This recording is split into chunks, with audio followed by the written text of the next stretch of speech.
Today on the show, Radical Ones, we take a trip to Silent Hill, the 2006 movie adaptation of the game. Honey, sometimes when you go to sleep, you go on a little walk, and sometimes you talk about a place called Silent Hill. It's time to get radical.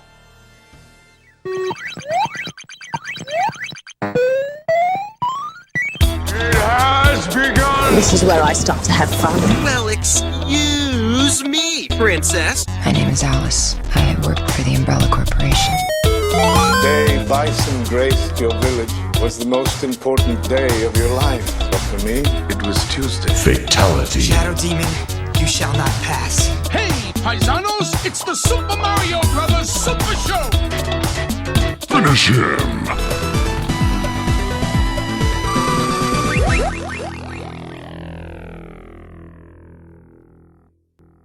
Welcome back, Radical Ones, to another episode of the Radical Retro Rewind podcast. As always, I am your host, Radical Ryan Hunter, here with everyone's favorite brother and mine, David, for another episode of our video game summer. Dun dun dun. So, I have a question for you off the bat. Yeah. If you adopted a child, well, actually, I'll oppose that to myself. If I adopted a child, perfect. since I adopted 4. You are the Mia Farrow of Radical Retro. You are. Yes, I am, and I would adopt more if I could financially do it, or if I had enough room, or if my husband wouldn't disown me, or animals, children. Yeah. He has an open heart for it all. Mia Farrow. Maybe we could tie this into the podcast, The Last Unicorn. Hopefully I can sing a little better. So, not today though. I'm a little nasally, a little sick, a little something going on. But anyway, if one of my kiddos started screaming this thing called Silent Hill, and I found out this was a town that they potentially came from, and that they would sleepwalk, and there would be horrible things going on, you think I would take them there? After researching that there is such a town, but it was burnt out by coal fires or whatever, and it's a horror show. And she was a coal miner's daughter, evidently. I'm thinking psychiatric therapy, lots of Wellbutrin or what other antidepressants. So you're siding with the husband, Christopher, then, in this movie. Christopher is right. Sometimes men do know what they're talking about. Not often, but sometimes we do. Well, on this podcast, you never know what you're going to get, especially with the English language. But David is talking. I'm not saying we could speak English properly. We treat English like a second language, and a poor second language, by the way. This is a Muzzy commercial. A Muzzy commercial. Sweet la Joufite. Bonjour, je suis le grand musique. Je suis la jeune fille. Yes, that's French they're speaking. And no, these children aren't French. They're American. And they've acquired their amazing new language skills from Muzzy. I can picture that still to this day with the ballerinas and everything, that woman. Yeah. Since case number 3954, Rose and Sharon Silva disappeared in Toluca County, West Virginia. They were last seen in the deserted town of Silent Hill. For investigators, their case is a mystery. For the family, it's a nightmare.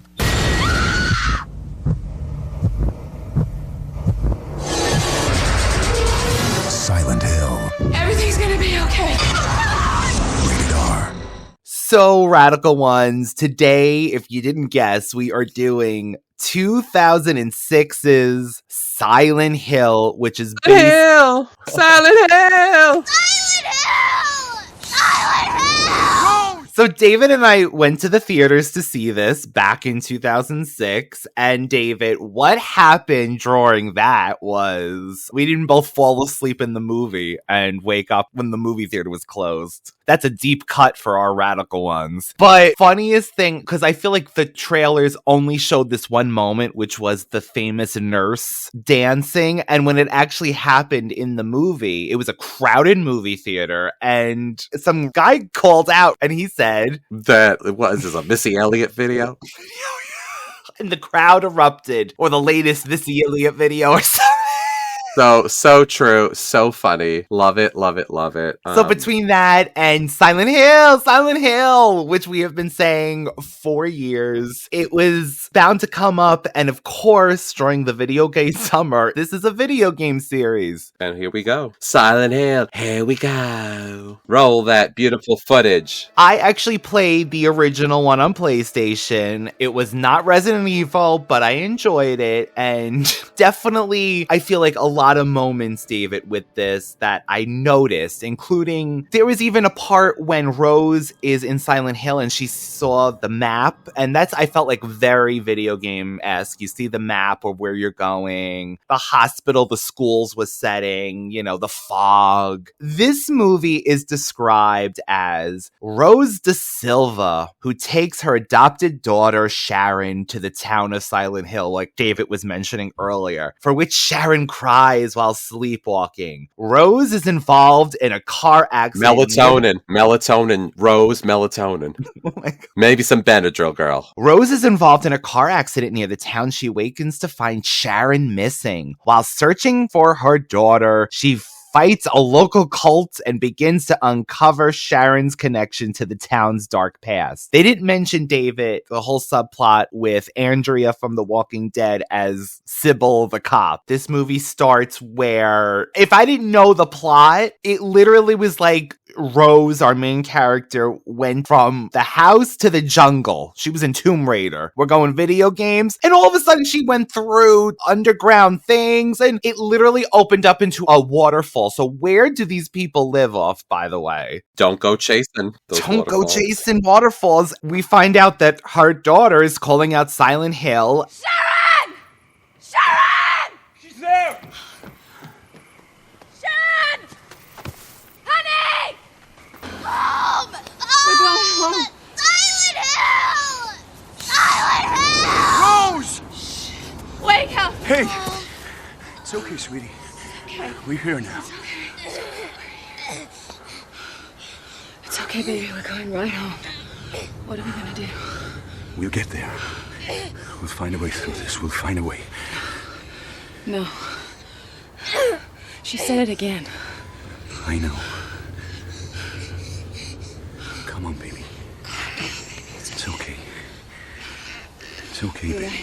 So what do you think right off the bat with this? Sharon calling Silent Hill. We find out later, David, the father visits a website, Ghost Towns of America. And oh my God, what a throwback to websites of the past. Mm-hmm. That was something. As an adoptive parent, you know that the child's past can be very traumatic, can be traumatizing. They could have suffered, and most of the time their children are taken away for many different reasons, but a lot of it is abuse or neglect or a combination of both. So could this have been, in my mind, a symptomatic issue of something she experienced? Because I'm not to give away, I won't give away my children's information. That's their story to tell. But things like that definitely manifest with children, and I have experienced it myself, where calling out, night terrors, bedwetting, horrible of things based on previous abuse and situations they went through. So it's not unheard of. In the beginning, she's sleepwalking, and you come to find out that this is kind of a common occurrence with Sharon. Now, being maybe a little smarter than the average bear, I would be locking the doors and making, hey boo boo, and making sure Sharon can't get out that door unless she's awake. And the girl is a dear. She's a sweetheart, the little girl. I have like one of those little sliding locks that are up really high that you really have to make an effort to get.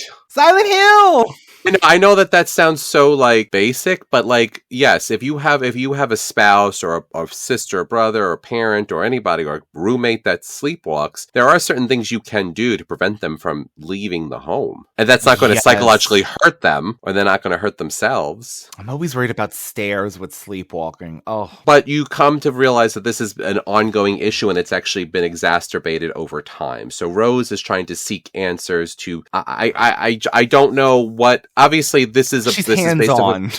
She's it's not even that. This is based off a video game, and obviously there would be no movie if Rose didn't go forward with trying to seek evidence or some sort of the link to her past, Sharon's past. But I personally, being an adoptive parent, would not go back to the scene of the crime, so to speak. Right. In fact, I would be further away from it as all possible. Only because, you don't want to put your child in that situation. But I understand her thinking that this is going to find out why she's going through this. So almost a little naive of Rose. I'm going to be honest. Yes. Done out of course, out of a purity. But yes, it is a little naive. And she's doing this around her husband as well. Because she's not taking his input, because sometimes us guys, sometimes we know what we're talking about. Hey. You know we're going on a special trip, don't you? Yeah. Do you know where we're going? Honey, sometimes when you go to sleep, you go on a little walk. And sometimes you talk about a place called Silent Hill. I don't remember.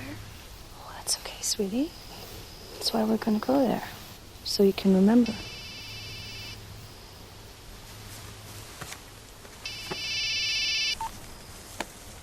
Daddy's not coming? No, sweetie, it's gonna be just you and me. And in all honesty, okay, so let's, and I'm going to suspend disbelief or belief, as we say for this. There would be no movie, but in all honesty, would you take a young child to a town that is known for having underground fires from a unknown source, for health reasons, for fumes, for potential burning up on fire, for sinkholes, for a town that is no longer allowed to be visited? It's condemned, and no. But this is a little road trip. So it's a West Virginia town which was abandoned in the 70s due to a massive coal steam fire. Desperate for a solution, Rose takes Sharon on a trip to Silent Hill. So she comes to a gas station, David. First off, Sybil the cop, Andrea, from Walking Dead, she'll always be that. We'll get on it. If you know, you know. If you know what you know, if you know that comment, then you know. That felt like a lifetime ago, David. Oh my God, 11 seasons. Anyway, she stops at this gas station and / restaurant. The cop is... We learn later why she's so looking out for things, and Rose is acting a little suspicious, or suspect, as they would say. She's acting a little sus. A little. Oh, thank you. David has the children. He's bringing at least some of this more. Really, sus is more of a, but it can be used in different ways. But it's mostly if you suspect someone's gay, they're a little sus. But in this case, we'll say sus. We'll just say sus. Little sus. We learn later, did this whole heroic thing, which makes it even worse, that she held this child or something for days in Silent Hill, I think, actually. Anyway, so she's a little nervous. But what happens with that girl at the gas station when Rose asked? I wrote, okay, Gwen Stefani, holla back girl, with her bandana. It was so 2000s, I guess, 90s, like late 90s bandana. And she says nobody goes to Silent Hill. But of course, Rose does not take no for an answer, evidently. I just want to pay for the gas. And can you tell me the best way to get to Silent Hill? I can't seem to find it on the map. Why you want to go there? I read about it. Road don't go through no more. Your card was declined. And she's driving, and then eventually, she's chased by this cop, Sybil. David, why does she go on a chase? Well, here's the thing. She hears Sharon arguing with her mother, because as she's getting closer to Silent Hill, I don't know if it's the juju, the power, the whatever's drawing her to Silent Hill is taking more of a grasp on her, and she's arguing with Rose at some point, having some sort of episode, and Sybil takes notice of that, and as a police officer, she's concerned, and I get that. So she goes up when Rose goes in to pay for gas or whatever. She goes in and asks her if she's okay. Gwen. Oh, no. Not Gwen. She asked, oh my God, Gwen.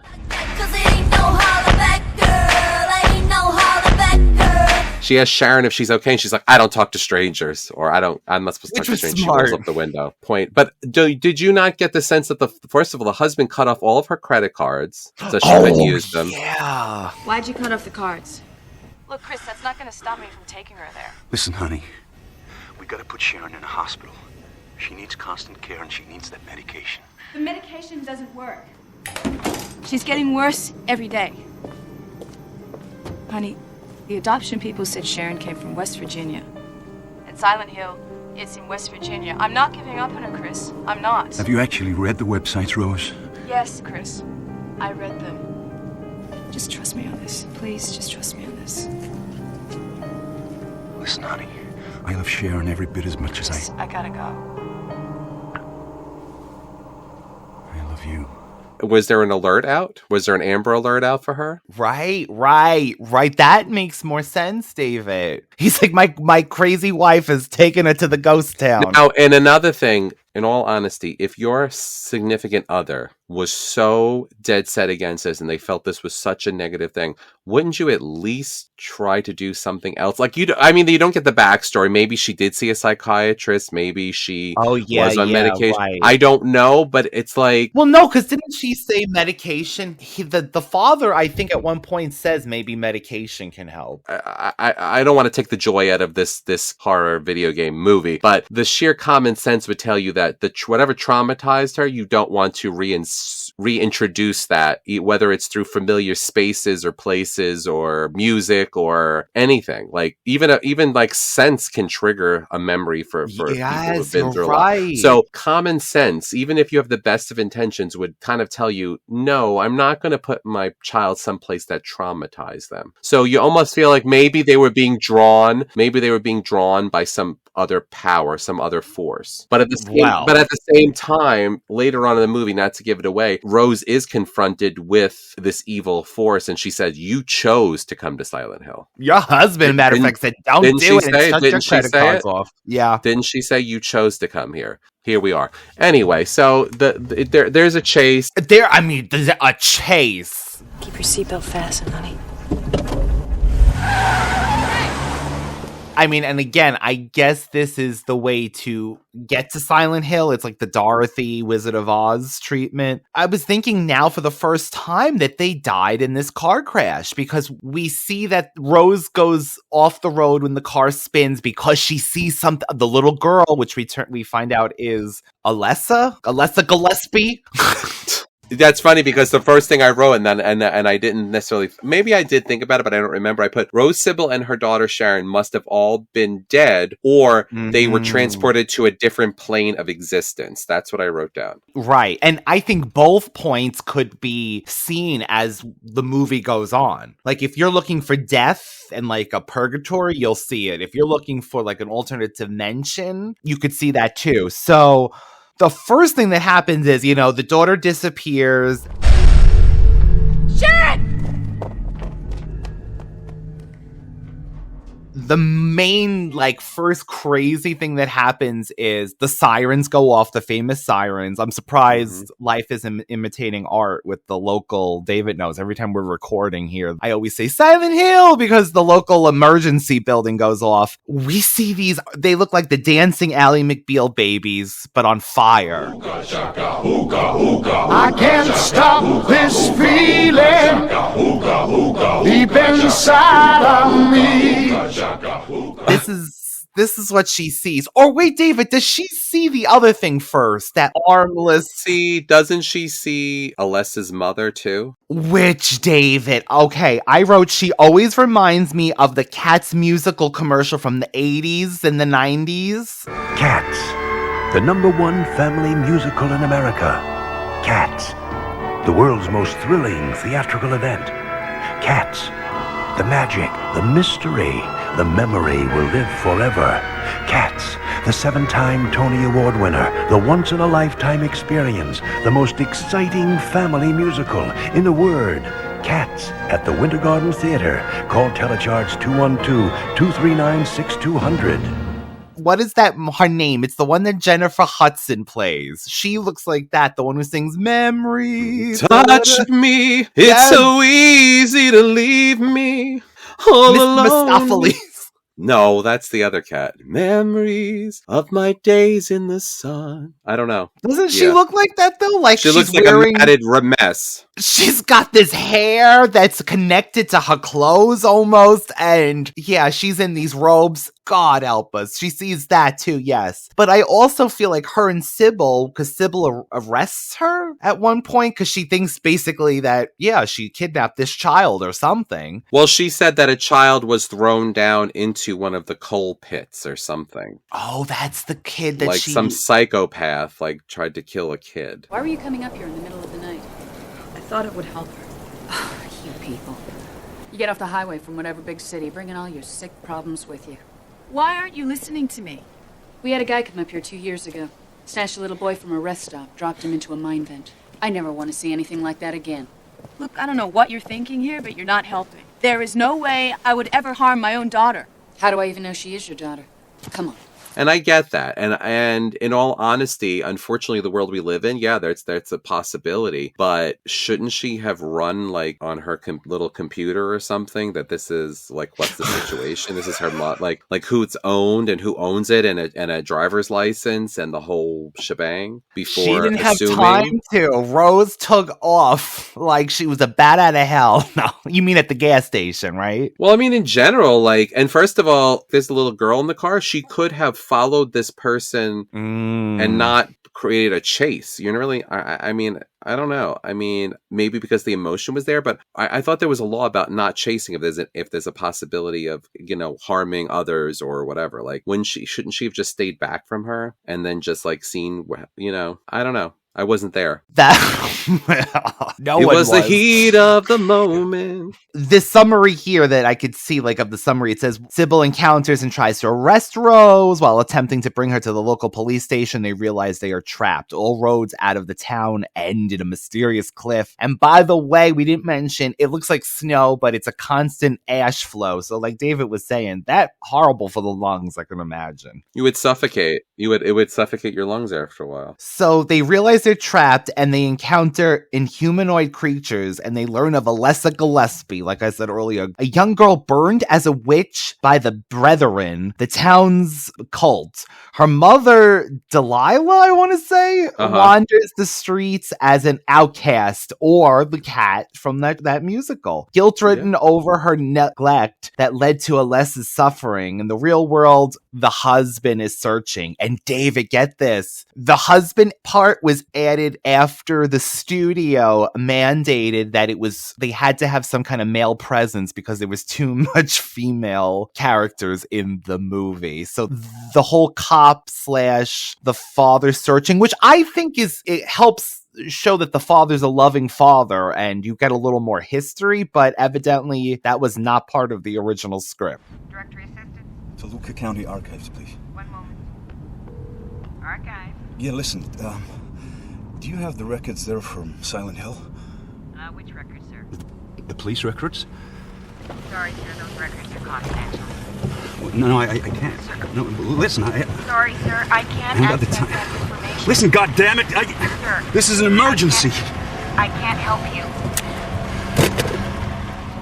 He had an important role, I feel like, in the fact that he was telling her not to go, and that it added to the thrill of it, and it actually added to why Sybil, the police officer, would be going after her. Because if it wasn't reported, maybe... Right. Well, now that you brought that up, that makes sense. I mean, I'm assuming that's what it is, unless Sybil just had a sixth sense about it, that she had to follow her. I don't know. So, in the Silent Hill dimension, that's what this one calls, so I guess it is part of a dimension, Rose encounters the girl again, revealed to be an aspect of Alessa. When the town transitions into the dark dimension, Rose, Sybil, and this woman, Anna, who they just randomly picked up, who was stoning Delilah earlier, she's the one who kind of guides them, because they're searching for all these clues, and she tells them all of a sudden that the darkness is coming, and then we get this whole thing where the sirens go off, and we see this transition where everything turns rusted and rotten and just horrible.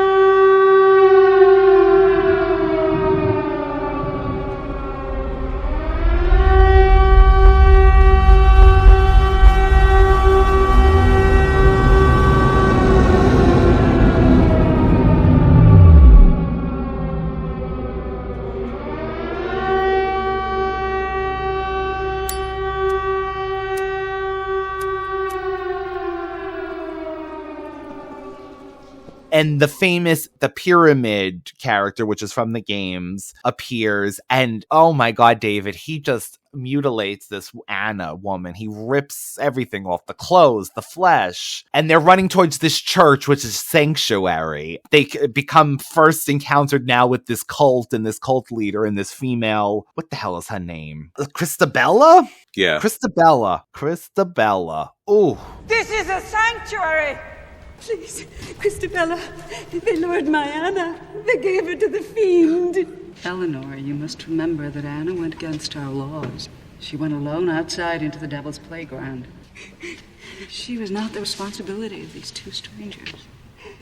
So these people, David, they're a cult, but they're all kind of pale because they think that they lived through the apocalypse, and they're always, I guess, indoors. They never see the sun, and she's kind of. But this is where you're saying, yeah, she is the leader. She is, in all sense of the word, demented. Oh, she has twisted belief in order to brutalize and torture and murder and burn innocent people. She is a false prophet. She is just an evil-minded psychopath. And she got this whole town to think that this girl was a witch, and they burnt her. But then what ends up happening, David, is the thing that she's being burnt on falls, and then she ends up being just put in a hospital. It's horrible. Well, her mother goes to get the police when she realizes that she thought they were doing some kind of like cleansing ceremony. She didn't know they were going to torture and burn this poor girl. Oh, so what it comes down to is Christabella's sister Delilah had a child out of wedlock. Isn't that what it is? So she's saying it's the spawn of the devil. This is how twisted this person is. So this is... Oh, after, David, it says to purify her after she was attacked sexually by the school janitor, which... Oh my God, once you put two and two together, that one of the creatures that Rose comes against is this scary. You get that tongue thing that he was doing? Because there's a thing where Rose has to find, it's like very video game-esque. Rose has to get something out of this. Who knew? It's a video game. I want to say it's in his mouth, like a key in his mouth. She has to go, and she's giving these little tidbits of information, and she has to like, okay, so I found this piece of paper that says the word like, I'm just making this up, but it's it says hospital on it, so I have to go to the hospital. Oh, this is a key that has to go here, or what have you, or there's, this key is for the hotel. So like, she's finding all these different little pieces that have been placed for her to find. And you do find out later on that Alessa has been, she says, you followed my clues even better than I thought you would have. Yes, yeah. Never underestimate the determination of a parent to save their child. I think that quote keeps coming up. What is it? Is it a mother is God in the eyes of a child? It's something like that, yeah. Mother is God in the eyes of a child.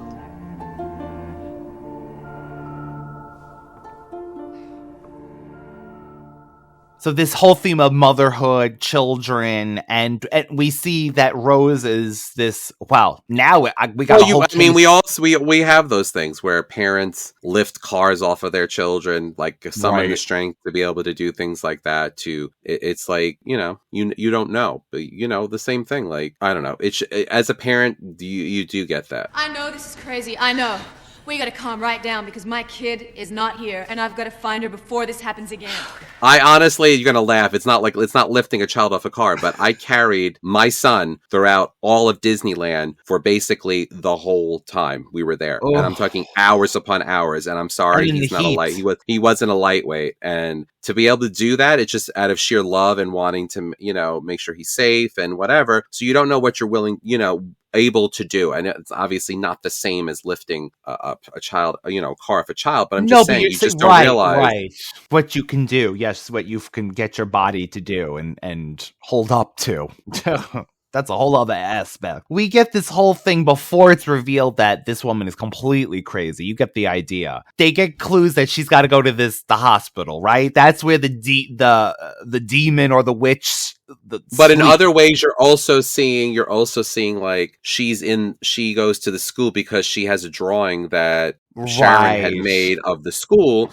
So she goes to the school to see, and these men in these like very rudimentary sort of like gas mask sort of outfits Yeah. are chasing her, and she finds keys. Like it is very much that I have to say they did hold true to the video game, where having to find keys in a drawer, or finding something to unlock this, or getting the keys to unlock this to get over here to be safe from. Yes. And one part I didn't want to forget. Did you notice after the siren rings and all of this destruction happens and these creatures come out, everything resets just like a video game? The door that once resets. That is something. Yeah, that's actually smart. I never even thought of something like that. When she goes into the mode where the triangular pyramid creature with the big thing, he's trying to kill them. He's stabbing through the door. He destroys the door utterly, and then as soon as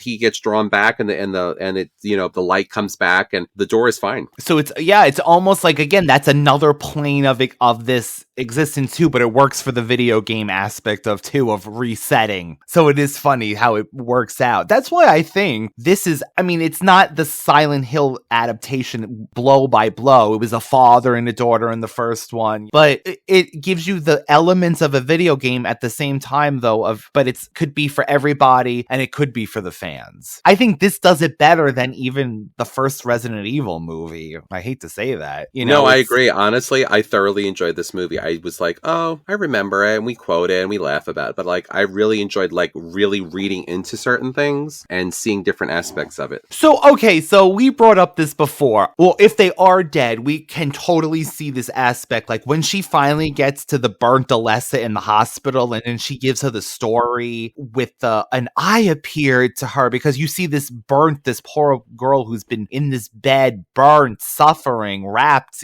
from head to toe, and it almost could be like it's a demon or something, an entity coming, and when she was in her worst thing, but then we find out it's split, that one part of her personality that was good was sent to the real world, and this evil part was, but to me it could be almost like an entity too. She won't hurt you. She needs your help. Who is she? She is Alessa. Then who are you? I have many names. Right now, I'm the dark part of Alessa. Where's my child? She's not your child. She's hers. The little girl is what's left of her goodness.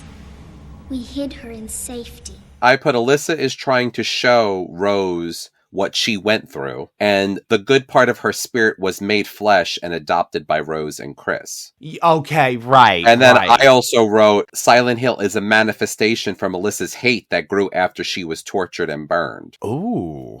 But at the same time, there is a point in the movie where Alyssa says, I go by many names. Now, would you say Lucifer, Satan, Beelzebub? That's what I thought too. It was a form too that's almost disguising Fire themselves. crotch? No.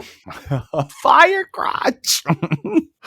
All she asked for is satisfaction. I remember at one point, this entity says, and you know what? What could you say? No satisfaction. All we ask for is satisfaction. Satisfaction. Revenge. Why me? You chose. You chose Sharon. Christabella will find Sharon. She plans to purify her. God, no. Their blind conviction repels me from their church. I cannot enter while they deny their fate, but you can. Just tell me what I need to do. Tell them the truth. There's also that part, David, that Rose says earlier. You're all dead, I wrote in quotations, and you're in limbo, and something about God is not here. So then would you not argue the fact that Rose is also in limbo if she can see them and she's around?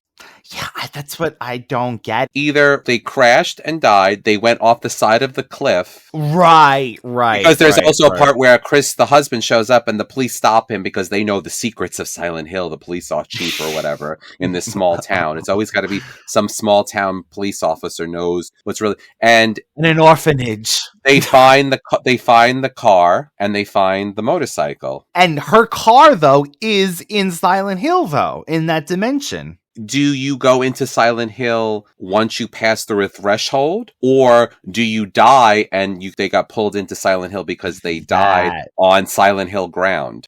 Oh, God. And then if you're on Silent Hill ground, you get stuck there, too. I think it's a bit of both. It feels like death, but it also feels like a limbo and a dimension, like you're saying, a dimension that's on top of dimension. There's like 3 dimensions, right? Because we got the darkness, then we got the smoky Silent Hill, and then we got the normal where you can enter and exit without a problem. Well, I guess if you're alive, you can come and go into Silent Hill, providing you don't die in Silent Hill. Oh, right. Okay. So my thought is, I believe that Rose and Sybil and Sharon either died or were immediately pulled into this because their bodies were not found. So it's either one or the other. You mentioned Sybil. Before I forget, there's that famous scene where it's just horrific that she's burnt. I remember even the first time we watched it, I didn't like that at all. So it really affects you because it's crazy. So there's the scene basically where Christabella, basically Rose carries a locket with Sharon's picture in it, which is Alyssa's image. So then they get told that they're witches. Yeah, she was all for helping them, I guess, in a way, even though she didn't want. She said they were She's strangers. like, you're going to go into the demons realm, and you're never making it out. I'll pray for you, basically. Very like until she holds up the locket and she just had to open it, or I guess it's just supposed to open. But Look at this map. Memorize it. Your memory may save your life. Do you see this room? Yep. That is where the darkness lies. The demon is in the bowels of this building. It hides behind the face of an innocent. You mean a child? Don't believe your eyes. Your eyes will lie to you. Faith is the only truth. I will pray for you, Rose, but I won't expect you and your friend to return. Goodbye. And then they try to attack them, and then they go through an elevator, and Rose is like, is this going to work? Like, you're throwing me in an elevator shaft? She's like, if the demon wants you, it will. Okay. It did. And then she did. The one thing she did tell her to do is memorize this map. It may save your life. And she's doing the left, right, room 110, left, turn, left, right.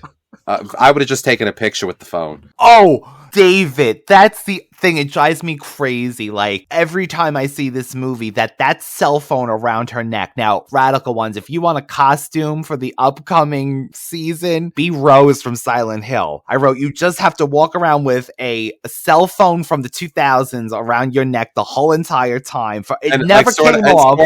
Sort of like a peasanty, sort of like oversized, slightly ratty looking like ensemble skirt with blouse with like a not want to say peasanty, but almost like a. It was very flowy. It was white, but then you could do 2 looks though, David. You could do the white pure, or you could do the splattered head to toe with the blonde Karen wig. Though you have to get the blonde wig, but you got to have that cell phone. The cell phone never, even at the end of the movie, was still wrapped around that woman's neck. Very 2000s, I guess. So she does this whole thing, and she was also told that the light will attract them, so that she was given a flashlight of some kind. Again, like a game.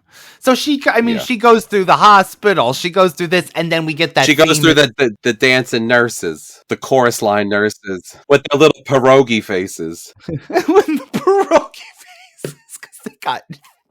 If you have never seen it, Radical Ones, it's literally like faceless or pierogi faces nurses. It's pierogi faces, with like Ichabod Crane or someone tying up like a toothache, like having it tied up on top of their head. You mean like from the dead bodies, like we saw in I guess so. Scrooge. But they're all in high heels, huddled together, and they all got weapons. You know what they reminded me of? They're all busty. I Am Legend like zombies though, because they're in the dark and they're just like they're breathing and they could feel her walking through them. But they all have scalpels. That's their weapon. I love this. This comes from the second game, by the way, these nurses. They all kind of do it, but they do kind of do like a Missy Elliott Rhythm Nation. If the devil decided to have like a flash mob out of nowhere of nurses. Oh my god, is that still a thing anymore? Does anybody do flash mobs? That's a great I don't know, question. but we are a retro podcast, so maybe it's retro now. I wonder if anyone ever did this. That scene is iconic, right? I feel like that's the scene that people remember. The healed, and it's a cool imagery how it looks. But she manages to get through, but there's one that could smell Rose. Oh, like the husband kept smelling. See, that's connection. I like that he had that connection. I could smell my wife's perfume. I haven't gone, hope you can tell, but I hope she smells my perfume.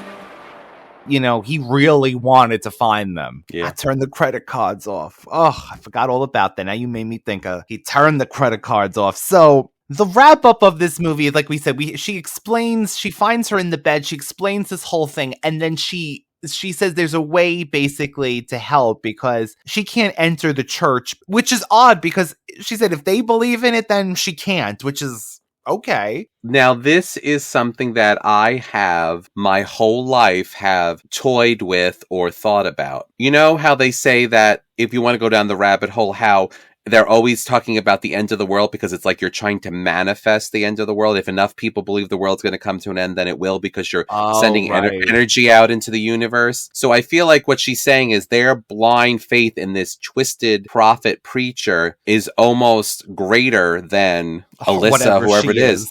Well, think about this. If you want to go, we can go biblical on this. If he's the devil, or Alyssa's the devil or demon, and they're basing their faith, like some sort of a faith belief, they are pushing back the devil, even though it's false faith. Which then leads me to believe it's not real. It's, you know, I don't know. It's this is a really, like, I would love to find out from the writers and director for real 100% what, or unless they just leave it up to interpretation, because well, the original director is coming back. He didn't do the sequel. He is coming back though for Return to Silent Hill, which is filming now. He clarified his work will not be a direct sequel to the film, and his sensibilities has evolved since and released of the first film. He described the series as an anthology similar to The Twilight Zone, a place where any story could be told. We'll have to see how that movie is. There is this epic, if you're into gore, oh my god, there is, when she does enter the church, she sees that Sybil, like we mentioned, was burned earlier, and they were about to burn her daughter, who is found now. And I love when she enters and she's like, no, you are not. I love this whole scene though when she enters the church, Rose, and she's going through the people and one guy slaps her and she just still keeps on going, and she's like pushing these people, pushing past them, like Barbara and Night of the Living Dead remake, our friend Patricia Dolman. Yeah, we speak your name at the end of that movie. To rid the world of this demon, we must burn this child! That's not gonna happen! Mommy! It's okay, baby. Everything's gonna be okay. Oh my god. Oh my god. What have you people done? You have returned. Yes, I have. The witch has returned. Do not believe her lies. I come from a world outside this place. I come from a world full of life. Why don't you tell them the truth?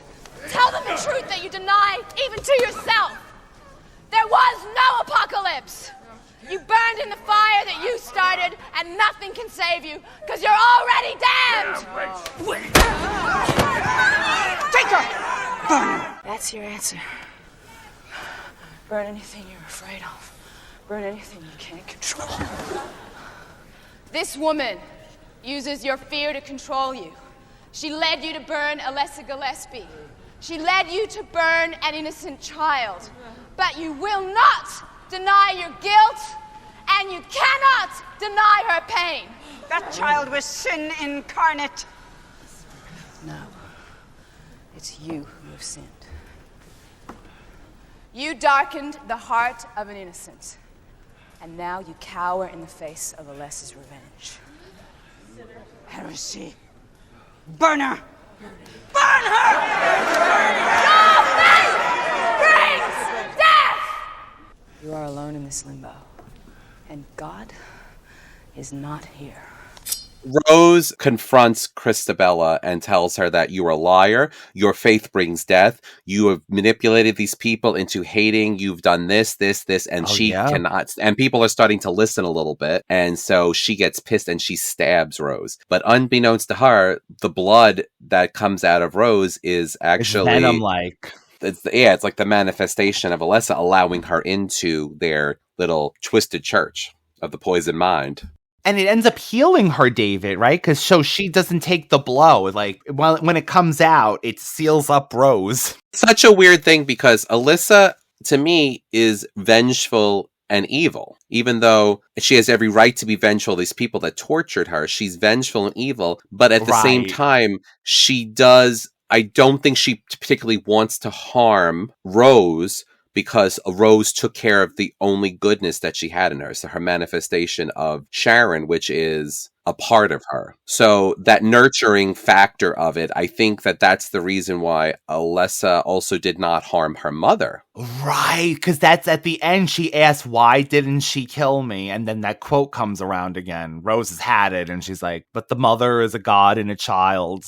Well, so she lets Alessa out. Christabella realizes it, and then Razorblade wire starts going everywhere, ripping people apart. Christabella gets it, but gets it between her legs. Oh, that I forgot about that, and it literally rips her apart. Oh my god! And people are surrounded by. It's like almost becomes like buzzsaws. It like rips people to shreds. And Rose says, close your eyes. Don't look. Don't look. What does she do? Do you think if she didn't look, she wouldn't become what I think it's almost like it's a possession then at that point? Or what I believe is this. So we actually jammed through this really quickly. So what I believe is basically restitution has been dealt. All of these psycho cult people, right? And then there's a quote at some point, now the dream of this life must end and all the dreamers in it. I think Alyssa says that. I think. So at the very end, Rose and Sharon wake up unscathed in the church, and everything is sort of back to just decrepit, whatever, like the church the way it was.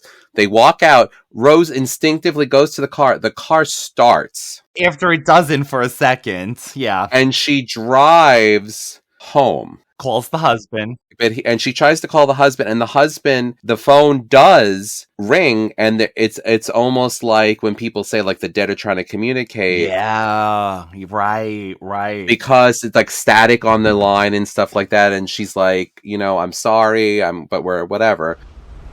Christopher, it's me. I'm with Sharon. Hello? Hello? Rose? Rose? Yeah, we're coming home.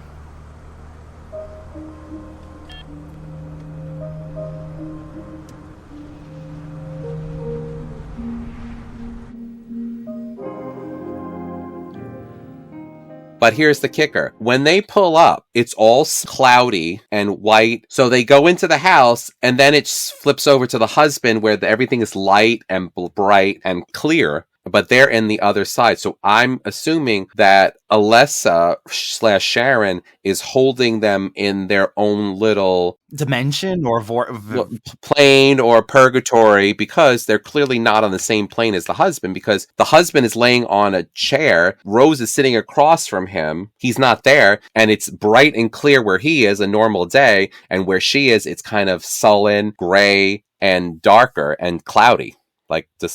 So do you think Sharon, Alessa, just wanted a mother? So this is a way of having a mother forever that loves her? I think so. I want to believe that, because I don't want to believe that Rose is damned that she's going to harm her, or that she's playing with her. I don't think she's doing that, because Rose clearly did nothing to her. Well, you could say bringing her to that town.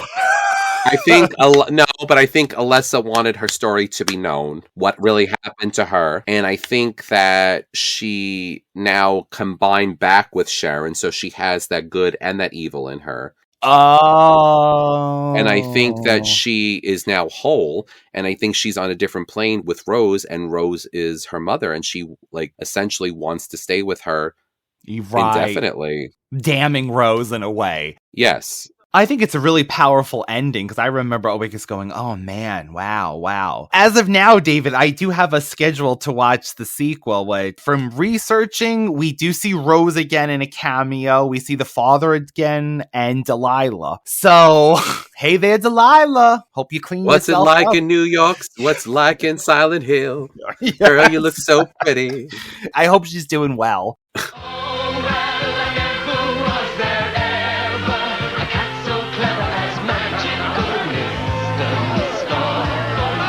It's for everybody. It's for kids. It's for adults. I've seen it about 9 times now, and every time it's better than the last time. Cats, America's favorite family musical. And by the way, Silent Hill is, on a paywall. The sequel is available for free multiple places. They don't even care. It's evidently on the list of being one of the worst video game movies of all time. So I can't. Not Silent Hill, the sequel. The sequel, yes. They say it's the best, and then the sequel is the worst. Because I'm going to tell you something. I thoroughly enjoyed this movie. I love the aspect of it, and even little details, like I said, things reset itself is like being in a video game. And it was done really with, I think, passion for the game. I think it was done really well. I think the cinematography was good. I think the special effects were amazing. I think the acting was good. I think that I really hated Christabella and her minions. Yep. Which is a big thing for me because I really got into it. Ryan knows it's like when we have this ongoing joke. I think Danny Glover is a great. I don't know Danny Glover personally. He's a great actor, but after I saw The Color Purple, I hated Danny Glover for a period of time because I equated him with what he did to Whoopi Goldberg's character, and I had to say reality check. Danny Glover is an actor and not this character that was so horrific that I wanted to when she said everything I'd done to you did to me, I already done to you. I was like, yes, but it's so funny because what I'm saying for me, if I get that deep into it and I hate the character, like I hated the grandmother in Flowers in the Attic, things like that, having read the book and saw the movie. So if I get into it, I have to say for me, it was a great movie. So if you saw Christabella, actress with that hair teased out, you'd be going, spit on you, Christabella. Well, how not Bob now. Wyatt had that Bob Wyatt treating you, girl. Woman. I don't know, but if you put her in the same room with Helena Christian Cardin Bottom Dollar, whatever her name is, together in their period costumes, I'd be like, yeah, because they were in even for this, it wasn't 70s clothes. It was because the town burnt up in 1974. It was a Little House on the Prairie. Yeah, that was odd. It was like an M. Night Shyamalan movie because she made them think that the apocalypse happened. No, she made them believe that they had to keep doing this to prevent the apocalypse, and they had to kill all these people, including Alessa and now Sharon at the time, to prevent the apocalypse from spreading to the rest of the world. Oh my god, that is an M. Night Shyamalan Ding Dong movie. So the creators say they try not to explain everything, as they prefer people to find the meaning in its story themselves. It's kind of a playful invitation to be smart. And then the filmmakers also say it deals with the terrors of loneliness, the fear of the dark, the fear of taking responsibility for your own evil side, and the fear of your own fate. The game centered on a constant threat while the film seeks to reproduce that experience for a wider audience. I think it does. I think you always feel threatened in that world once you get there. You have that appending waiting for the alarm to go off, and you have that even when the alarm's not there, you have these psychotic David Koresh, Manson cults people that are coming after you. We didn't even mention the arm thing. That thing that was had no arms and it just walked with legs. Ooh, everything is and you got the Missy Elliott video. Oh my god. And if you're afraid of cats like I was, even the mother. I'm telling you, you're gonna see that 80s, 90s Cats commercial that they play all the time. you are going to put it side by side in a clip for TikTok. Oh yeah. Or YouTube. Yes. So, Radical Ones, I cannot wait to do the sequel because David, I don't know, he might have... I don't remember. Maybe we'll find out Rose's fate because she makes a cameo, it says. And I hope not just as, hi, I'm a ghost. Boo. Boo, and I got the phone still. It don't work, but hey... So look for that in the upcoming weeks. You can always find David at Universal Appeal 2020, all one word, on Instagram, and the Radical Retro Rewind podcast, one word, on Instagram, TikTok, YouTube, and beyond. If you find it in your heart and your time, we would love a review. We are still under 20 and we're going into our 5th season, and truly it would help the podcast continue to grow and reach more people. So if you have time this summer before we're done, or even even over our September little hiatus, we would love that. And yes, give us a thumbs up, follow us. Even if you don't have time, put a heart if you enjoyed it. A heart, anything, because it really does. I'm finding this out as I listen to more podcasts. I go out of my way to make I give them a thumbs up, I subscribe, and then I make just a tiny, even if I don't have time, a tiny message about something that I like, because it does promote that podcast. It's all unfortunately about... It's a numbers game. Yeah, it's a name. I mean, we're not trying to, we're not trying to make millions of dollars or anything like that, but it does help us. It does help promote us. It does give us a gauge of what we're doing if people are enjoying it too. So it's, right. And don't worry, don't, I mean, rest assured, we have loyal listeners that are always commenting on certain things for us, and we love that. And we communicate all the time with them. But it's also nice to know that other people that are listening, what they think of it, or what they'd like to see. Just to call one of our Thundercats fans on the Thundercats side of things, one of our bunglers, Juan, he left a review around Christmas time. It was the perfect Christmas gift. But he listened to us for, he caught up, listened to us, and then he left a review. So it's so delightful to find out that someone who's been listening for a while, and they leave a review and we don't know about them until they say hi and hello. So say hello, say hi, reach out to us. Until next time, that's all we have. Don't go to Silent Hill. Hey, unless... No, don't go to Silent Hill. Just say no to Silent Hill. And Missy Elliott, evidently. I mean, watch a Missy Elliott video. So, Radical Ones, until next time, stay radical. Silent Hill!